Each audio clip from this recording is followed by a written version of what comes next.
Welcome to another EduMed video, and in this video we'll be going through the new Intensive Care Society guidelines for the self-proning of patients who are conscious with COVID disease. The link to the actual guidelines themselves will be put in the description, but I think it's a really useful guideline just to get your head around, and the few things I'd like to highlight on it that may take you by a slight surprise. So this is essentially for the patient who has not been intubated, who's still awake, who's able to follow commands.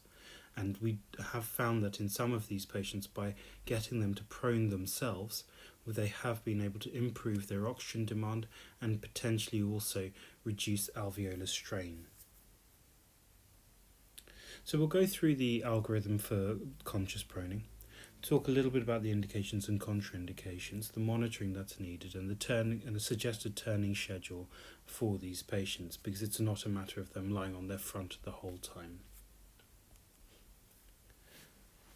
So if we look at the protocol itself, the first thing is those patients who should be considered for it. And what I want to highlight here is that we're talking about a fractional inspired concentration of oxygen of 28% and above. So if you think about nasal specs, that translates to roughly 2 litres per minute, which is not a lot of oxygen. So what we're really saying with this statement, I suspect, is if they're requiring even just a small amount of supplemental oxygen, these patients may well have quite significant disease, and as such, we should be thinking about proning them early.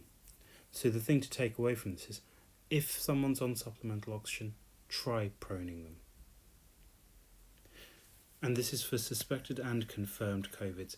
As time goes on, I think that we just assume all patients coming in with respiratory failure have COVID and make sure that we rule out any other diseases as we go along. If they aren't requiring a lot of supplemental oxygen, so this is really less than 2 litres per minute via nasal specs, then you can continue supine. According to the ICS guidelines, I think that's fairly reasonable, because you'll see that there's quite a lot involved with self-proning. And then you need to consider whether the patient can prone themselves.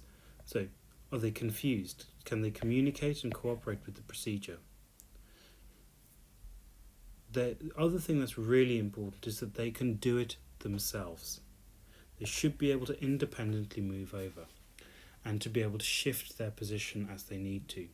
And the reason that's really important is because these patients can develop quite significant pressure sores, nerve injuries, if they aren't constantly monitored. And this is the sort of thing that we'd be doing on a ward, where we're talking about one patient per 4 to 6 or maybe even more. One nurse to every 4 or 6 patients. So they aren't going to be able to constantly monitor pressure areas like we would on intensive care, where we prone our intubated ventilated patients where they can't move themselves, so we need to be vigilant. We also need to consider those patients that may have any airway issues, so patients with difficult airways, with tumours, say head and neck tumours for example. Again, got to be very cautious, and if they do have those things, we should be treating them supine and then escalating to intensive care for advanced ventilatory support at an early stage. If, however, they are able to communicate and cooperate, they're able to turn themselves onto their front independently, and they don't have any potential airway issues, then we can move on. It's worth thinking about contraindications. And this again I think is really important, because it emphasises the place of proning in the patient's disease course. If they have any evidence of respiratory distress, so if they're tachypneic with a respiratory rate above 35, if they're starting to retain CO2 or look like they're working hard, we talk a lot about work of breathing. If it looks like it's high, these patients are probably need to be managed in a place other than on the wards. Now, we might, on intensive care, think about doing a short trial of self-proning, but that would be in a much more monitored environment, not on the wards. Obviously, those patients who are in immediate need of intubation, self-proning is probably not a great idea, even if it's to try and buy a bit of time. I think actually what you lose in terms of the ability to control an airway, visual cues for the patient, is not really worth the potential benefit of proning before intubating someone. Those patients who are hemodynamically unstable, if they're hypotensive or they're developing arrhythmias, again, we need to be able to manage these patients, and managing a patient in the prone position, especially if they have a cardiac arrest, for example, is very difficult. Those patients who are agitated or have an altered mental status, I think you've got to be really careful of these patients, because you have to ask yourself the question, why have they got this altered mental status? And it may well be that they're hypoxic and the level of oxygen delivery is just not sufficient. And so trying to manage these patients in the prone position is very difficult. And so definitely this is a sign that patients are decompensating and decompensating quickly. And this is another reason for escalating to intensive care early and potentially considering advanced ventilatory support for them. And obviously those patients with unstable spinal injuries or having recent abdominal surgery, the practicalities of trying to get them to prone themselves is pretty much impossible. Other things just to consider, which they've said are relative contraindications, are one is facial injury. Now, personally, I'm very careful and very reluctant to prone patients with facial injuries. And the reason I say that is if you're lying face down, and anyone who's managed any patients in the prone position for a long period of time, say who are having neurosurgery, back surgery for example, or who have been on the intensive care, the facial features become very swollen fairly quickly after only a few hours because of the dependent movement of fluid into the face. Now, as such, if you've already got trauma and inflammation there, you can quite markedly exacerbate that swelling. So for me, even though here in their guidelines they say it's a relative contraindication, I'd almost be moving that up to an absolute contraindication. Neurological issues such as seizures, I think again it's more to do with the practicalities of trying to manage a patient who's seizing in the prone position as opposed to in the supine position.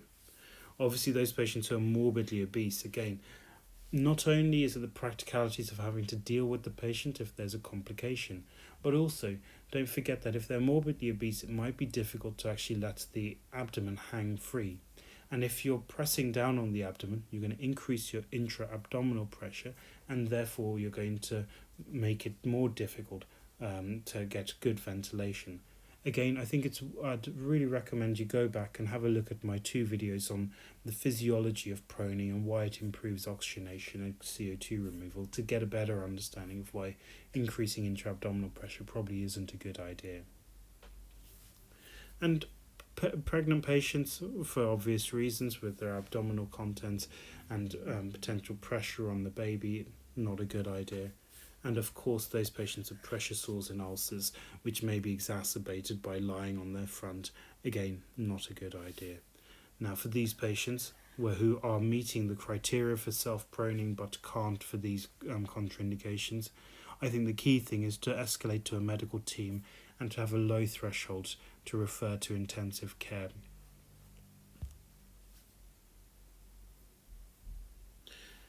Now, in terms of trying to get someone to prone themselves, I think the first thing that's really important to do is to actually explain the procedure and talk about the benefits of it.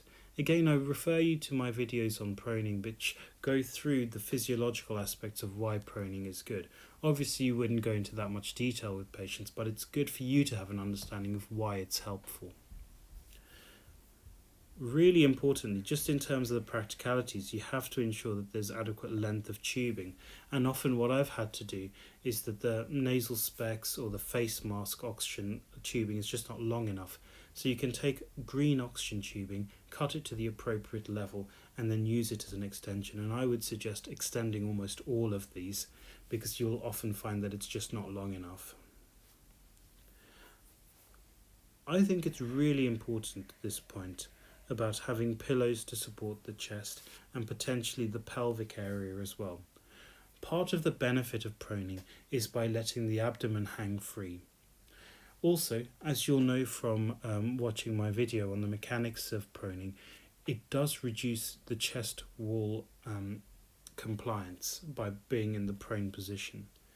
And by having those pillows on the shoulders, you may well mitigate some of that. So I think it's really important to use those pillows also to try and prevent pressure sores. But in the ICS guidelines, they've said that they may be required. I'd suggest that we should always use them. I suspect part of the reason they've said may is because we're rapidly running out of pillows in hospital, and so from a practical perspective you may not be able to do it. Reverse Trendelenburg essentially means rather than having the bed flat like this, we move the head up. So now the patient's head is here, and the body's like this, and then the legs here. You're lying head up.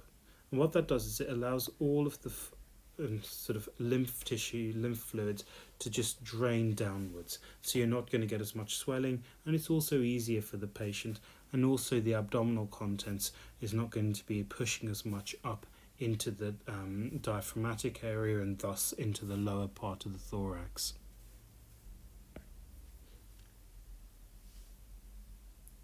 Now, really importantly, we should monitor patients' oxygen saturations. If they are dropping, one of the commonest things is actually physical disconnections, just from moving the oxygen tubing being a bit tighter and a bit more taut, and so easier for it to pull out. And that's why I suggest using a bit of green oxygen tubing just to extend the length of these. I cannot emphasize enough this last point, which is that sedation should not be used. Thinking back to the last slide, if they have any degree of mental impairment or if they are agitated, we should not be proning these patients. Do not give these patients sedation, because you may well get into a position where you lose an airway, either through them deteriorating further from their initial disease process, but also by not being able to move over themselves or to communicate that they're feeling worse. So do not use sedation when thinking about managing these patients. What the guidelines suggest is monitoring saturations for 15 minutes after you've turned the patient over. You will find that some patients you quite dramatically improve their oxygenation. However, for others, you may well find that their oxygenation gets worse or their hemodynamics get worse. You're aiming for saturations of 92 to 96%. And again, I'd go back and watch my video on the new NHS England guidelines for oxygen saturations. There are a few considerations there that are worth considering with regards to oxygen dissociation curves, which I go through in quite a lot of detail in that video. So go and have a look at my channel and find those videos. Now, if the patient's stable or even improving, then we need to continue the proning process. And what that involves, really importantly, is every 1 to 2 hours aiming to change the position. We want to try and keep them in the prone position for as long as possible, because that will maximise the benefits for the patient. When they're not prone, you must try and get them sitting upright. And the reason is all of that lymph tissue, all that swelling needs to drain away from the face, from the neck and from the chest. And so it's really important that we keep them sitting upright. Also, it prevents the patients from developing aspirations, silent aspirations if they're very tachypneic, or overt aspirations if they start feeling nauseous and things, which some of these patients do when they've been lying on the front forward, i.e. prone, for long periods of time. After every position change, you must monitor oxygen levels for about 15 minutes, and it can take a little bit of time for a deterioration to manifest itself, so don't be complacent and think that after a couple of minutes things are okay. SATS tracers have a lag of about 30 seconds anyway, so always be careful about the initial reading you get from a SATS probe. Wait for a little while for things to settle down. And the whole point of doing this is to try and titrate your oxygen levels down, aiming for saturations of 92 to 96. And I emphasise again, go and have a look at my video on targeting saturations in COVID patients to get a better understanding of the potential pitfalls of doing this slightly lower target of 92 as opposed to 94%. If, however, patients start to deteriorate, then the first thing to do is check that there's no mechanical reason, i.e. the oxygen hasn't been disconnected. Increase the inspired oxygen and get the patient to change position into a better position where that desaturation may be solved. If they are really unstable or if their saturations are dropping, then put them back into the supine position. If they were stable in that position, keep them in that position. Now, it's really important, and it's nice that they've actually really highlighted this. If patients are deteriorating when they've been proned, escalate them early to critical care. If they've got that limit, if they don't have limits on their ceilings of care. The reason is that they've got very low physiological reserve, which is why they're deteriorating when they're being put in the prone position. And these patients often are the ones who then end up deteriorating quite quickly and require intubation and ventilation quite rapidly on admission to intensive care, usually within the first 24 hours. We know from the ICNARC data that patients who are intubated within the first 24 hours of their critical care stay have about a 70% chance of death.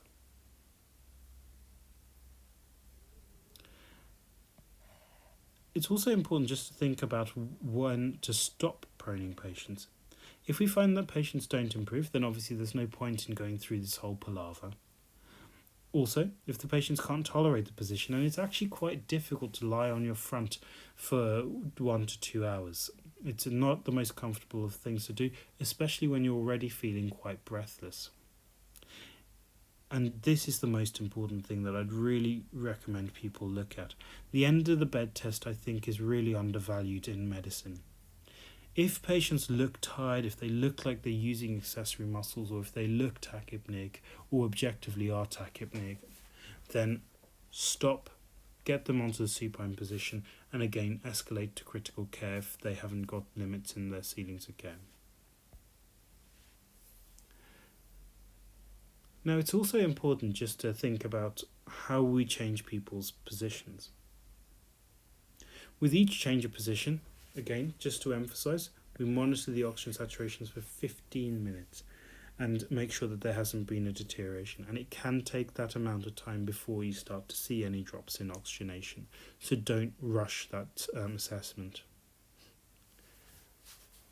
And what they suggest is that between 30 minutes to 2 hours, you lie in each position. And ideally, you try to aim for the 2 hours, so as long as possible. So first of all, you start off face down, the prone position. Then, after 2 hours, ideally, you turn onto your right side and you wait for 2 hours. Then you sit up, again, 30 to 60 degrees up. So sitting quite high, bolt upright if we can. And that we do by adjusting the head of the bed. And then lie the bed flat again, and then lie on your left side, and then on the prone. And you keep doing that over and over again every 2 hours. So you can see how it can be quite exhausting for patients, especially if they're trying to sleep, if they're feeling tired. So it's not an easy thing by any means, and does require some nursing input to help them, just to guide them to move themselves into that position. And I emphasise that healthcare professionals shouldn't be moving them into these positions. They should independently be doing it. If they can't independently do it, you need to get a medical team to review them. They may well be getting tired. They may well require advanced ventilatory support if that's appropriate for them. So I hope that was useful. I think there are a few things to take away from this. I think the first thing, and it's quite surprisingly low amounts of oxygen, should trigger you to start trying proning. The benefits of proning I've gone through in quite a lot of detail in my video on proning, so I'd refer you to that if you are interested. I can't emphasise enough the notion that you shouldn't be sedating these patients. They should be able to independently do it. They should have the mental capacity to be able to do it, and if they don't, do not attempt auto-proning of these patients, because you may well get into a lot of trouble and end up having to deal with a medical emergency in a patient who's not in the appropriate position for them to appropriately be treated. Any deterioration, escalate to the medical team or to intensive care. And if there's no improvement, again, have a think about the physiology. These patients probably aren't going to improve very quickly, and so escalate it to the doctors on the wards or to intensive care if that's appropriate.